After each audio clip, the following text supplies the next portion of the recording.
ինչքան սարսափազդու են մի շարք լրատվամիջոցներում և սոցիալական ցանցերում վերնագրերը, ահազանգերը, գնահատականները, այնքան ավելի անկիրք են անցնում մեր հարցոպատասխանները լրագրողների հետ։ Ընդ որում սա այսօրվա մասին չի միայն, այլ արդեն շատ տևական ժամանակ,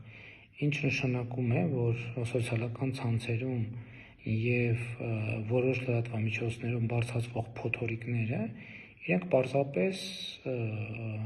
արհեստածին են, fake են և այդ անկիրք մթնոլորտն է հարցոպատասխան, նշանակում որ դրա մասին բոլորը գիտեն, որ fake է, բայց դա դառել է կյանքի անբաժանելի մաս։ Հակառակ դեպքում այդ բոլոր ահազանգերը կգային և կդառնային հարցոպատասխանի նյութ։